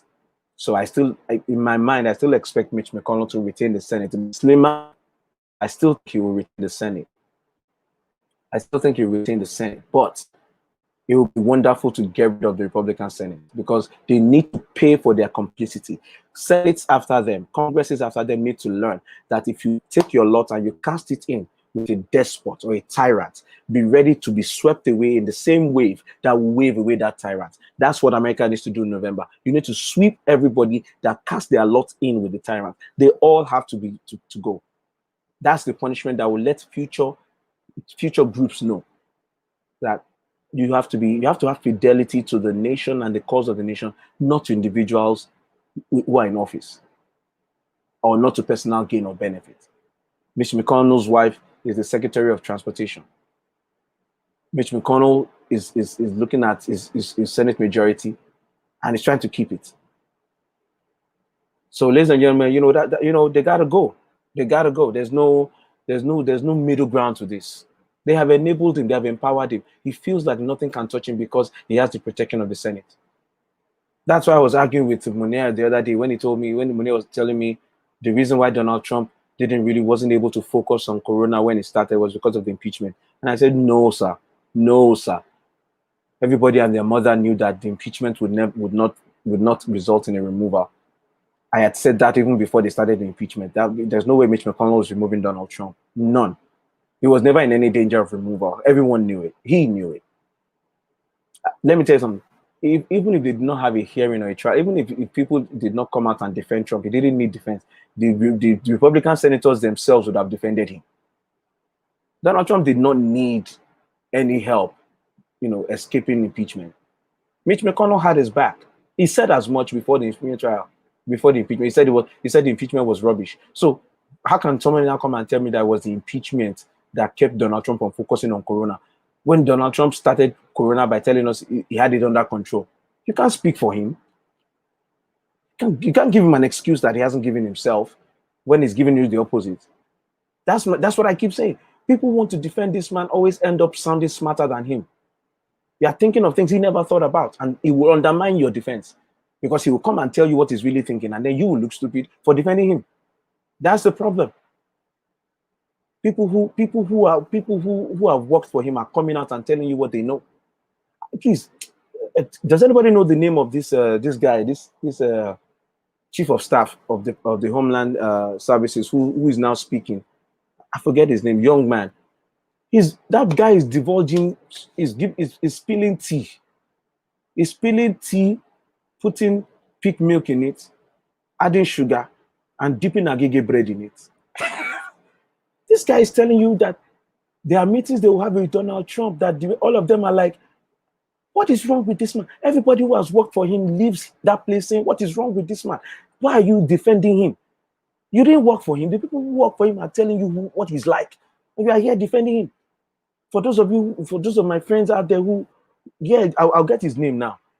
I'll get his name just before I go. Our chief of staff, you guys need to listen to this guy. This guy is giving you details. And I know, he's disgruntled. Yeah. In the multitude of disgruntled, BCOY, okay, carnation milk, not pig milk. He's spilling tea and putting carnation milk in it and dipping agege bread after adding sugar. The chief of staff to the DHS is telling you everything you need to know about the child separation policy, how they discussed it, I told you, Kristen Nielsen, I told you that lady was not happy with the child separation that they made her implement. I told you that. I could tell that. Whatever else I have issues with Kristen Nielsen for, you could tell she was under immense frustration during the child separation policy. And she was overreading. I'm telling you. So when people want to defend this man, it's like, that's why, again, it is difficult for me to give credit to him because, Trump believes he has magical authority. You know what? I think we're gonna close out soon, but I want to. Miles Taylor, that's his name. Ladies and gentlemen, please go and find out go and look for this man's look for one of the interviews he has done. Miles Taylor, look for one of his interviews. I'm telling you, there's something about working for him that makes it so clear.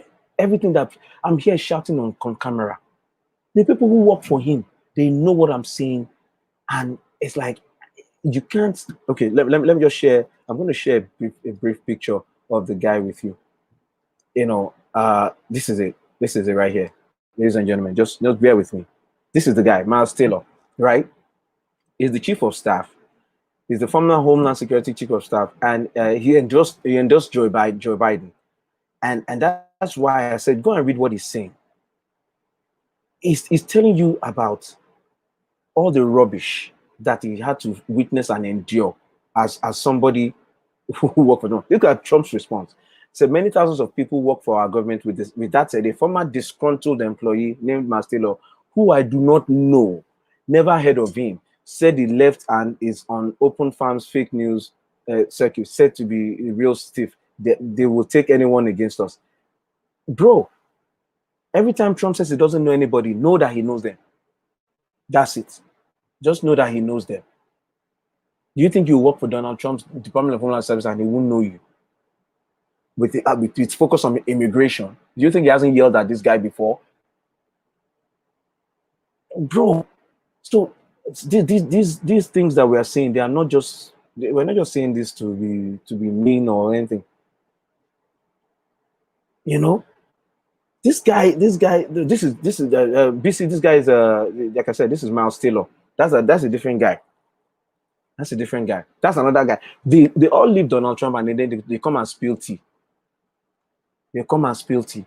You don't know anybody who's defending. I put it to you, you do not know Donald Trump more than the guys who worked for him as a president. So, in his capacity as president, you don't know him more than the guys who worked for him, who were tasked with carrying out his policies. You don't know him more than they do.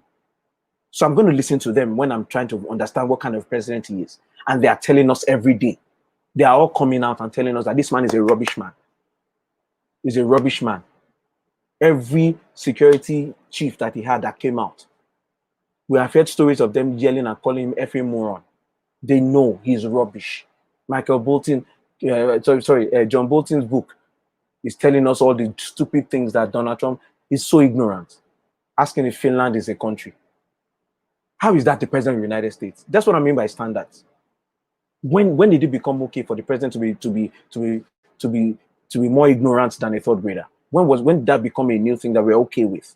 We got to get rid of it. Let's get back to somebody who can speak English. Biden stammers sometimes. Biden is explained so many times. And for a 77-year-old man, let's come off it. Fine, he has issues. He still speaks English. Donald Trump does not. Donald Trump is a functional illiterate. Stop covering up for him. He's reading things, he can't pronounce them. Yosemite. Are you kidding me? I'm an immigrant. I know Yosemite. How is the American president born and raised there not able to identify? He's talking about, the context is about parks. The context is about national parks and monuments. So when you're in that context and you see that word, you know it's Yosemite Park. How do you not know that? How ignorant do you have to be? And yet you're going to sit there and tell me that, oh, his enablers are, no, all his enablers need to go through. They have enabled rubbish. They have enabled the downward spiral of this country. There is no way you can excuse it. And like I said, a president that does not have the presence of mind to address the nation on the number of Americans who have died, whether or not it's his fault is a different conversation. Just address the fact that we have lost these people. And like I said to all my friends who want to say the numbers are inflated, until you tell me what the real number is, I will not listen to you. Okay? Numbers are inflated, And I say, okay, what's the original number then that is not inflated? You can't answer because all you are talking about is a theory, an idea you have. You have anecdotal evidence. But you can't, I have 170,000 from reputable organizations. If the CDC was giving us numbers, they took it away from them, gave it to Health and Human Services. The numbers we are getting now are from Trump's own White House. Are they also lying? Because you just be confirming that Trump is a liar. But I'm sure you won't say that. But they're still confirming it's over 175,000 now. The John Hopkins one, which is more independent one, is also confirming 170,000 plus dying from COVID. They are taking their numbers from hospitals. The hospitals are taking their records. Medical examiners and coroners are the ones who determine, in some cases, the cause of death. Sometimes the doctor will cause the death, and the cause of death will be recorded from that moment. Those are the guys who are giving us the numbers that we are talking about. Your own numbers that are not inflated, let me see them. Tell me who is giving it to you. Until you do that, please stop saying the numbers are inflated. It's a simple task. Give me your own number. Explain how you got yours. I've just given you mine and how I'm getting mine. If you want to rubbish my sources, rubbish the media, they love to do that. Like Alabitu, you raised it. CNN is rubbish, and fine. All I know is that I do not see all your news sources. How many of them have sent correspondents into war fronts to be embedded with soldiers with helmets and bulletproof vests? Yeah, I'm going to watch CNN. They've been doing this for a while. Whatever issues you have with them, even when they get it wrong, on the average, they are still a better news source than most of the stuff you listen to. That the fact that Fox News still exists is a joke. The Fox News behavior on this corona pandemic should be a reason for them to be yanked. Because of Fox News, people denied the existence of corona for months. Because of Fox News, people ridiculed mask wearing because of Fox News. Now the same Fox guys are now coming out to confess and say we should be careful. Fox News was congratulating Florida and Texas, yabbing New York, rubbishing New York back in April, May. Oh, Trevor Noah, thank God for him. He did the clip where Fox News was saying, Governor DeSantis, what are you doing in Florida? It's so wonderful. I want to move there. You guys are doing a great job.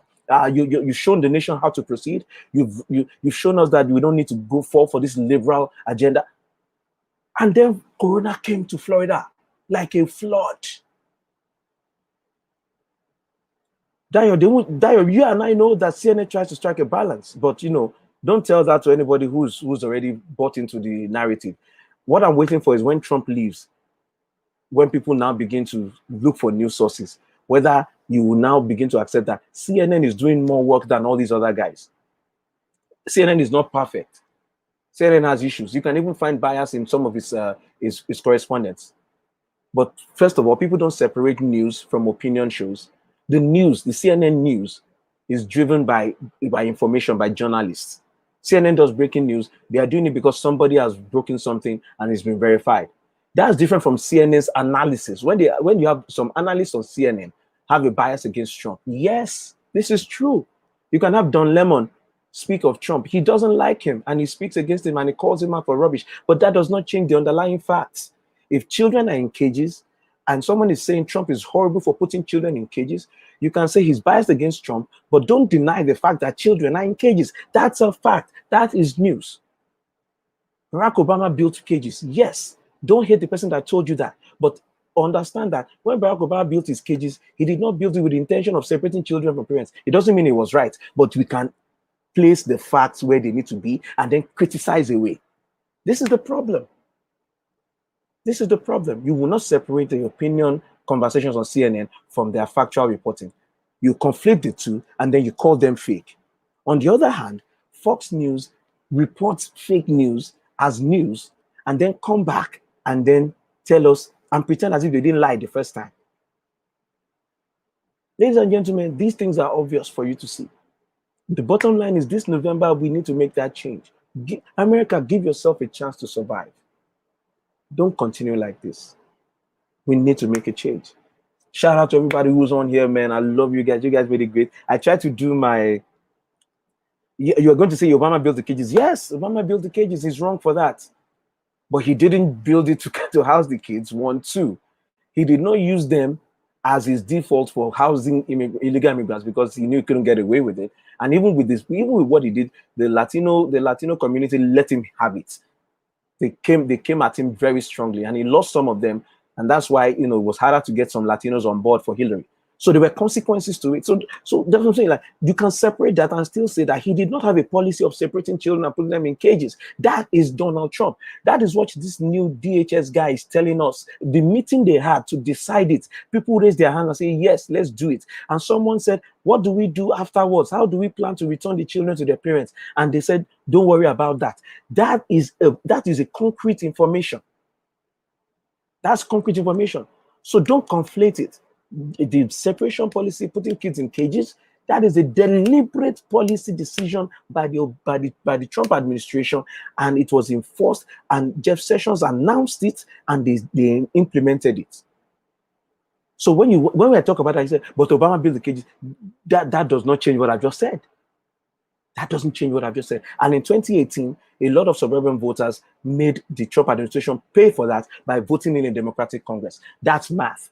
So while you are sitting here trying to pretend that you don't know what it is, a lot of people got it and they did what they needed to do based on it. So that's my point. We can hold all these things at the same time. You don't have to conflate them. My argument today with Brother Labi and Brother Bolan about the Flynn case and Russia, we got to some agreements. I admit that there were shenanigans in the FBI. The FBI agent that pleaded guilty to hiding the information that the CIA was working with Carter Page and submitted to the FISA court, thereby keeping the FISA court from knowing that CIA was working with Carter Page, deserved to be found guilty and deserved, to the extent that he did that. He deserved what he got. If he goes to jail, he deserves it. But that does not change the fact that Carter Page had been surveilled prior to that particular email. And the fact that Carter Page would work for the CIA means that he was doing some things with the Russians that would make any other agency wonder what he's doing with the Russians. And if the CIA don't come and tell you, hey, he's working for us, he looks like a Russian spy. That's what triggered it. So don't pretend as if the triggering of the investigation was not legitimate. You can make those separations. The same with Flynn. You're talking about Flynn was threatening with his son. He was threatening with his son to cooperate, not to plead guilty. The guilty plea came as a result of the fact that he did what he was accused of doing. Separate it. You don't want to separate it. You want to conflate them and then make a point. That's where we got wrong. And I think part of that is what I'm saying. Donald Trump has completely corroded how we look at things. Donald Trump has destroyed how we look at things. And he's a cancer, he's a canker worm. He has to be removed for America to start healing. That's the point. We have lost our civility. We've lost our decency. Racists feel like they have a field day now. They can come out and say whatever. Even though some of them get punched in the face, like that guy on the tube in the UK. I don't condone violence. I don't condone violence. But if you are asking for violence and you get it, you can't talk to me. Talk to somebody else. Because when you are calling something and that thing comes, you are not the one that should be saying, where is it coming? They clocked him. Yelling at some black boys, yelling racist. Like, it's like, you might as well just punch yourself in the face. They're supposed to just take it after you're enslaved. After people are enslaved back in the, you're not even happy that we are here. We are all talking together after all the atrocities that you have done. So we need to have these conversations and make these distinctions. But one thing is for sure: after Donald Trump, hopefully in November, hopefully in January next year, maybe we can start to restore some decency. Let's get some standards back to the White House. Let's hold our presidents to higher standards. This one now, if he doesn't use a cuss word, we clap for him. Well done, boy. Because he's so rubbish. He doesn't know anything. He doesn't know any history. He doesn't know when the World War II ended. He doesn't know when the Spanish flu started. He doesn't know when airplanes were first invented. And in fairness to him, you don't need to know these things. But if you don't know, don't talk about it. Is that too much to ask? There are things I don't know. When it comes to those things, I'm quiet. I'm like, yes. I don't say stuff so that people will not slap me. Like, why are you? That's wrong. This is the problem. He doesn't know, and he will not admit he doesn't know, and he will talk as if he knows. Oh, you see, that's Obama built sections of families who wanted to be together, not while waiting for the process, not to separate children.